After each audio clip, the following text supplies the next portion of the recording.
Handcuff him, my sister ordered, pointing at my 9-year-old like he was public enemy number one. The officer's hand froze halfway to his cuffs. Ma'am, he's just a kid. He stole my sapphire necklace, Claire hissed, voice smooth as venom. 42 dollars. It's in his backpack. Look. I stood on the cracked driveway of our parents' house, clutching Noah's Spider-Man bag like it could shield him. My son's brown eyes were huge, brimming. Mommy, I didn't touch it. I swear. Claire's smile was small, satisfied.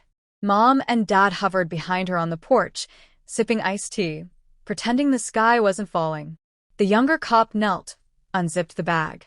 Sunlight caught the deep blue stones as the necklace spilled out like an accusation. That wasn't there. I choked. I packed his lunch myself. Funny, Claire said, examining her manicure. Kids lie, Sophia. You taught him that when you decided single mom life was brave. Metal clicked around Noah's thin wrists. The sound cracked my ribs open. He looked back at me, lips trembling. Mommy, I'm right here, baby. My voice didn't shake.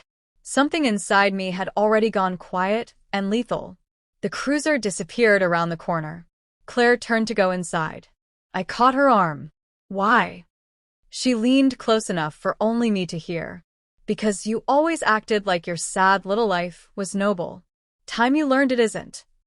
That night, Noah came home after processing fingerprints, photos, a juvenile record that would follow him forever. He curled into my lap, smelling of station bleach and fear. I stroked his hair and made a promise against his temple. Claire thought she'd won. She'd actually handed me the match.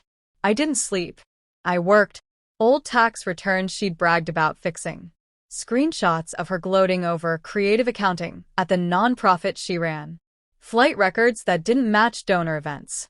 A paper trail so blatant it was almost insulting.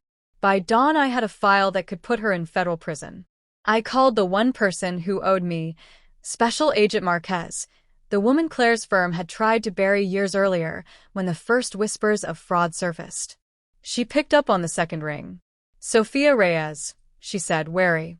This better be good. I have everything, I told her. And a bonus. She just weaponized the police against a child to settle a family grudge. Marquez was quiet a beat. Bring it in. Quietly. 3 days later the storm broke. I timed the anonymous leak perfectly. 9 a.m. Monday, when every major outlet's inbox lit up with spreadsheets, bank records, and a single line. Claire Hastings stole millions while wearing charity like couture. By 9:17 my phone exploded. Mom screaming. Dad threatening to disown me.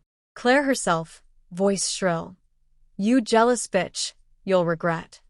I let her scream. Then I said very softly, check the news, sis. Her foundation's accounts frozen. Sponsors fleeing. Reporters circling her mansion like wolves. Claire running to her Range Rover and sunglasses, paparazzi flashbulbs turning her into a ghost. She still tried the family card. Left a voicemail at 2 a.m., drunk and crying. We're blood, sophomore. Take it back. I saved it. Evidence keeps better when it's tear-soaked. The plea deal came fast, 7 years, no parole for 5. Her husband divorced her from the courthouse steps. Mom and Dad aged 10 years overnight. Their Christmas card list suddenly very short. 1 year later, Noah and I stood outside a brand new community center, built with the restitution money clawed back from Claire's accounts. His name was on the dedication plaque for the children's art room. He tugged my sleeve. Mom, do you think Aunt Claire's mad at us? I crouched, so we were eye level. Some people get mad when they're caught, Mijo. Doesn't make them right. He nodded solemnly, then grinned. Can we get ice cream after? Double scoops, I promised. As we walked away, sunlight poured over the playground, bright and unapologetic. I used to think justice felt like revenge. Turns out it feels like this. A little boy laughing, wrists unmarked, future wide open. And somewhere far away, a woman in an orange jumpsuit learning that some debts can't be paid with money, only with years.